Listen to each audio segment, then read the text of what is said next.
निर्वाचित हुनुभएको साथीहरूलाई म हृदयदेखि नै शुभकामना व्यक्त गर्न चाहन्छु। उहाँहरूलाई अहिले धेरै समस्याहरू छन्, त्यसै पनि नमक नगरपालिकामा समस्याको डङ्गुर छ।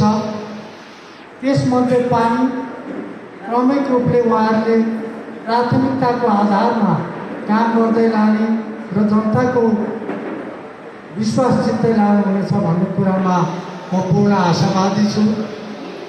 साथीहरू, 30 वर्षको निरन्तर सङ्घर्ष पश्चात पहिलो पटक आंशिक रूपमा हामीले सफलता प्राप्त गर्दा गर्दै अब हामीले गर्नुपर्ने काम के हुन् भन्ने विषयमा सबैभन्दा बढी चनाखो भएर काम गर्नुहुनेछ भन्ने कुरामा म विश्वस्त छु।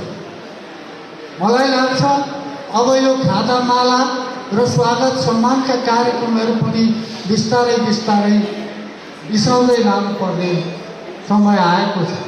एक त बजेट निर्माण गर्दै गर्नुपर्ने समय आएको होला, अर्कोतिर जनताले पनि धेरै अपेक्षा राख्नु भएको छ।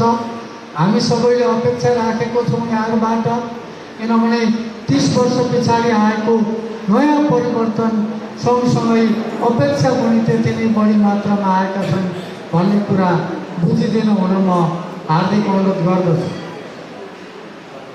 सबैभन्दा ठुलो कुरा भनेको राजा महेन्द्रको मलाई याद आउँछ, कामले होइन बोलीले अगाडि जाउँ र भन्ने कुरा चाहिँ सबैभन्दा हाम्रो प्रतिनिधिहरूले बुझ्नुपर्ने समय आएको छ। यहाँहरूको भाग्य र भविष्य सँगसँगै गठबन्धनमा भएका पार्टीहरू, राजनीतिक पार्टीहरूको भाग्य र भविष्य पनि जोडिएको छ।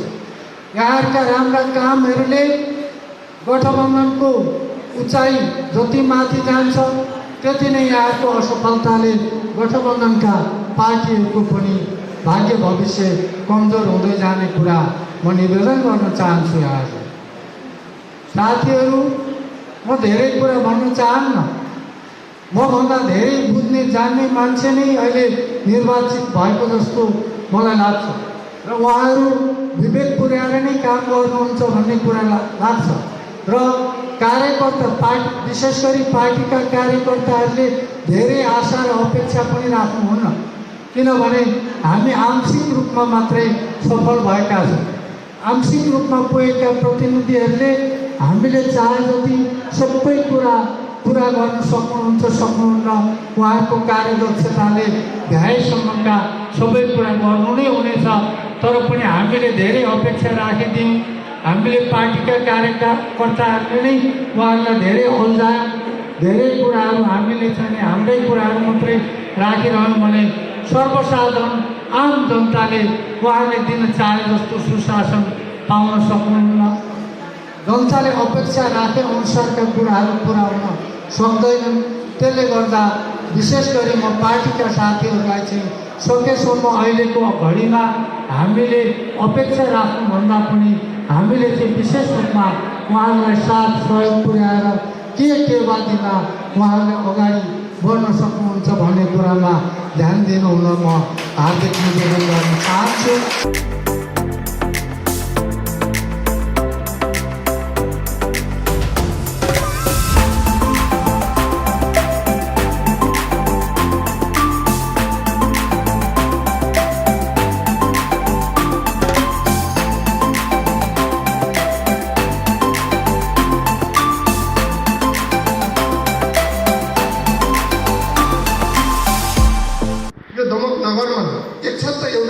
दलले नेतृत्व गरिरहेको अवस्थामा प्रमुख पदमा हामीले बढी जोड गऱ्यौँ, सहायक पदमा हामीले कम ध्यान दिएको कारणले पनि हामीले केही प्राविधिक कारणले हार्नु पर्यो। यो वार्डमा 431 मतभन्दा बढी त बदर भयो। यो बदरलाई सदर गराउने र हाम्रो लागि चुनौती भनेकै मतहरूलाई सदर गराउनु हाम्रो लागि चुनौती थियो। साह्रै धेरै लाग्नुभयो। यो वार्डमा निर्वाचन परिचालनको सन्दर्भमा आदरणीय दाई रोशन गौतम, कुमार निरौला दाई, लक्ष्मण श्रेष्ठ, ज्ञानु पाठक, त्यस्तै गरेर हाम्रो धेरै साथीहरू यो निर्वाचनमा अहोरात्र खटाउनु भयो। छटेको कारण मेयर उपमेयरमा त अलिकति सहज पनि थियो, चिन्ह पहिचानको कारणले अलिक सहज थियो, तर वार्ड अध्यक्ष तथा सदस्यहरूको लागि हामीलाई निकै कठिन थियो। आज हामीहरू जनताले भोट दिएका मान्छे त हाम्रा एमजी श्रेष्ठ, सुषमा नेपाली, दुर्गा विक, शेखर खड्काले, गङ्गा सिटोला हुनुहुन्छ। जनताहरूले 5 वर्षको निम्ति यो वार्डमा प्रतिनिधिको रूपमा तपाईँहरूलाई मतदान गर्नुभएको छ। सहजै अर्को ठाउँमा उहाँहरू जनताहरू नागरिकहरू ठोकिन सक्नुहुन्न। तपाईँहरूलाई हार र जित नगरपालिकाको कार्यकारी पदमा पुग्नुभयो भएन त्यो परको कुरा हो, तर जनताले तपाईँहरूलाई 5 वर्षको निम्ति छनौट गरेका छन्। तपाईँहरू हामीहरूले मतमा हार्यौँ नभन्नु, मत त तपाईँको एउटा थियो, 900, 1000, 1200सम्म तपाईँहरूको मत आएको छ। यी जनताको अभिमतलाई सुरक्षा गर्नको निम्ति तपाईँहरू फेरि पनि अहोरात्र यो मत थियो। तपाईँहरू 1000देखि 1200 मतमा हुनुहुन्छ। जनताहरूले तपाईँलाई राम्ररी चिनेका छन् र यहाँ अन्तर्घात र विभिन्न घात अन्तर्घातका कुरा गर्नुहुन्छ। यतापट्टि नअल्मल्यो, यो निर्वाचनको परिणाम कहिलेकाहीँ फरक हुँदा बढिया घात अन्तर्घातमा तपाईँहरूलाई हामीले जोड गर्दै गरेका छौँ। जोड आफूमा पनि रहेछ। जनताहरूको कहाँ हामीका कमी कमजोरी देखेका छन्, ती कमी कमजोरीलाई सच्याउँदै आगामी दिनमा नेतृत्वमा हामीहरू पुग्छौँ भन्ने अपेक्षाका साथ तपाईँ वार्ड अध्यक्ष र सदस्यका जो उम्मेदवार हुनुहुन्थ्यो तपाईँहरू त्यता लाग्नुहोस्।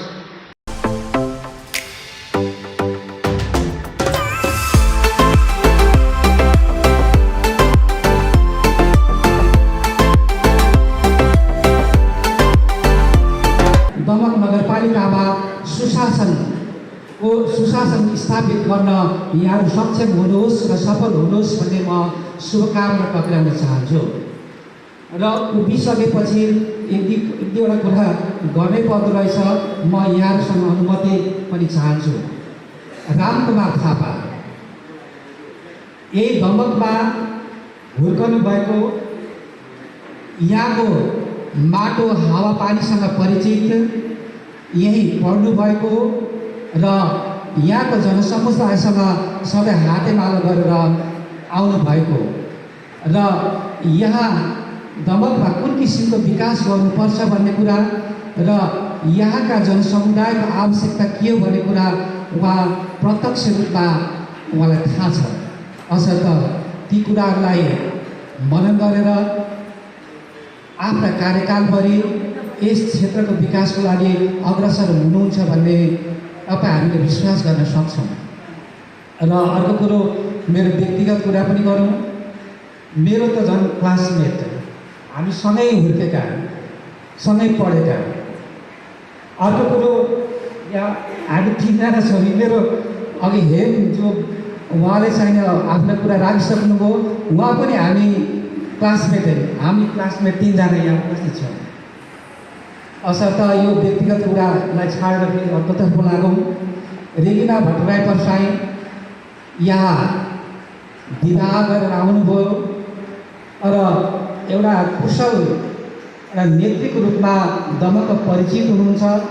उहाँले विभिन्न सङ्घ संस्थाहरूको नेतृत्व गरिसक्नु भएको छ र साथसाथै उहाँले जेसी जस्तो एउटा अग्रगामी संस्थाको पनि नेतृत्व गरिसक्नु भएको कारणले गर्दाखेरि उहाँको नेतृत्व क्षमतामा हामीले शङ्का गरिरहनुपर्ने आवश्यकता छैन। पक्कै पनि यस क्षेत्रको सम्पूर्ण विकासको लागि र नेतृत्वका लागि उहाँ सक्षम हुनुहुन्छ भन्ने हामीले विश्वास गर्न सक्छौँ र यो विश्वास र भरोसालाई यहाँहरूले अलिकति पनि तल पर्न नदिकन आफ्नो कार्यहरूलाई अगाडि बढाउनुहुन्छ भन्ने आशा राख्दछौँ। र विकासका कुरा गरौँ। विकास 2 किसिमले लान पर्ने हुन्छ। एउटा दिगो संरचना र अर्को दिगो विकास। अब विकासको दिगो संरचना भन्नाले हामीले कुनै पनि क्षेत्रको विकास गर्दाखेरि त्यो संरचना चाहिँ दिगो र दह्रो बनाएर लानुपर्ने हुन्छ। जस्तै शिक्षा विकासको लागि सबैभन्दा पहिलो कुरा हामीले दिगो संरचनाको तयार गर्नुपर्छ र त्यसलाई सधैँ आफ्नो जुन विकासको क्षणहरू त्यसले चाहिँ सधैँभरि अगाडि लिएर जान सकोस्। त्यसले गर्दाखेरि विकासका कुराहरू गर्दाखेरि दिगो विकासका आधारहरू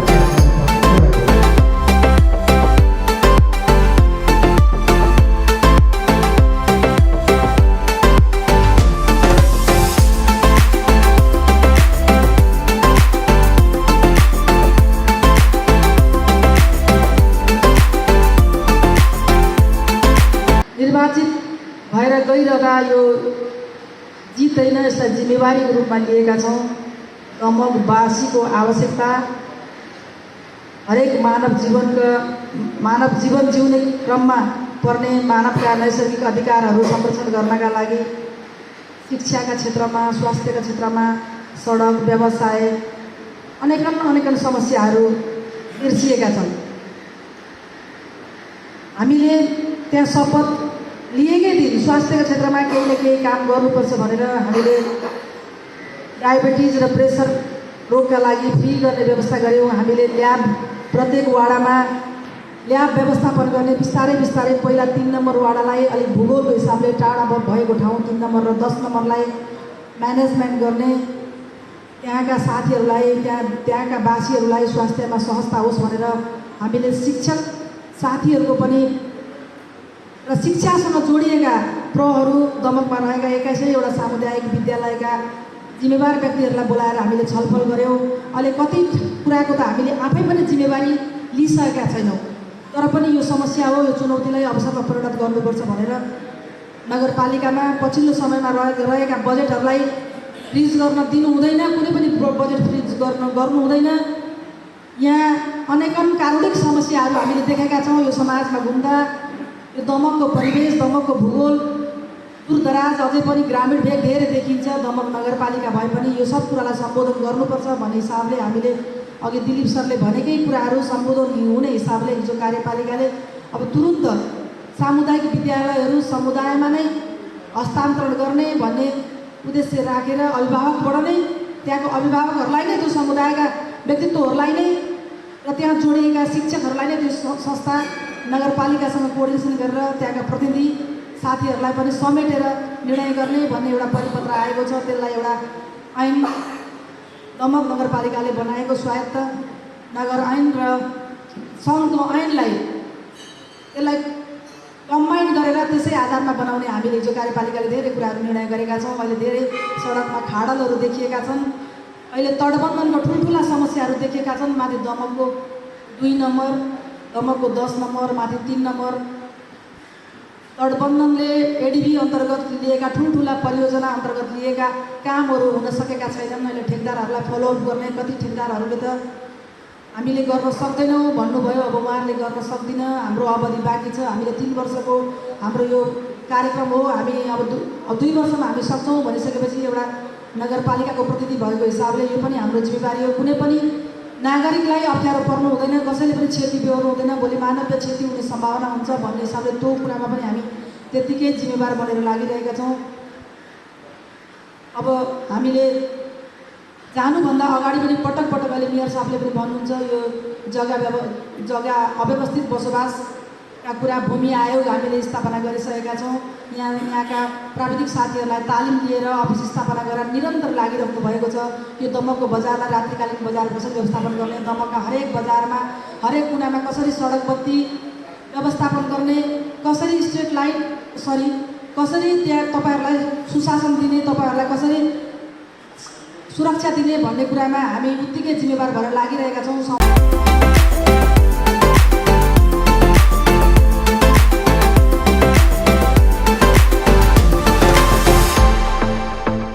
यसपालि एउटा परिस्थिति गठबन्धन यसपछि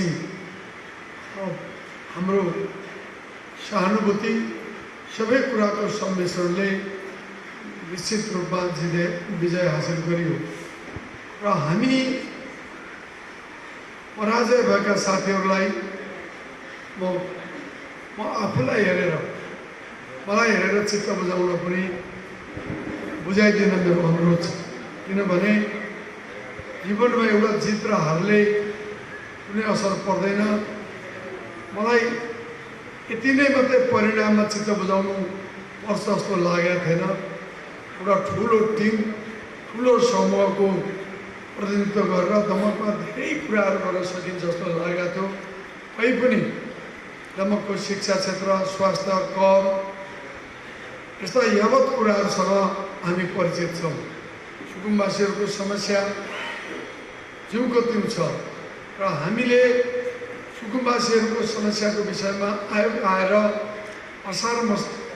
असारदेखि दमकको केही वडाहरूमा ध्वनि पूर्जा वितरण गर्ने प्रयासमा हामी छौँ। हामी आधारभूत विद्यालयहरूमा पढ्ने हजारौँ विद्यार्थीहरूको भविष्यसँग खेलवाड नगरिकन पहिलो प्राथमिकताको आधारमा दमकको शिक्षा क्षेत्रलाई परिवर्तन गर्ने हाम्रो एउटा अठोट छ।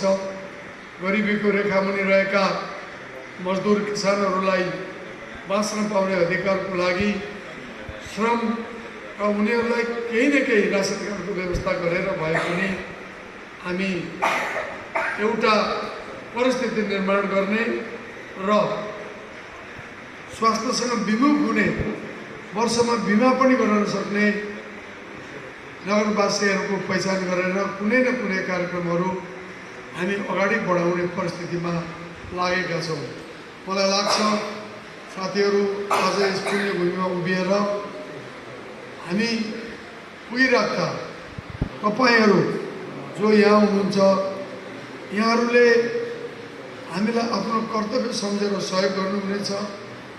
हामीलाई यहाँहरूले आवश्यक कुरामा सल्लाह दिनुहुनेछ र जसरी हामी 5 वर्षको लागि एउटा प्रारम्भ गरेर स्थानीय निकायमा निर्वाचन लड्यौँ, आगामी 5 वर्षसम्म त्यो गठबन्धन कायम राख्ने र अन्य सामाजिक संस्था अन्य सामाजिक कुराहरूमा पनि अन्य सबै पार्टीहरू जित हार सबै कुरा बिर्सिएर कसले कुन चिन्ह हिजो लियो, हामी 5 वर्षपछि फेरि चुनावमा आफ्ना कुरा राखौँला।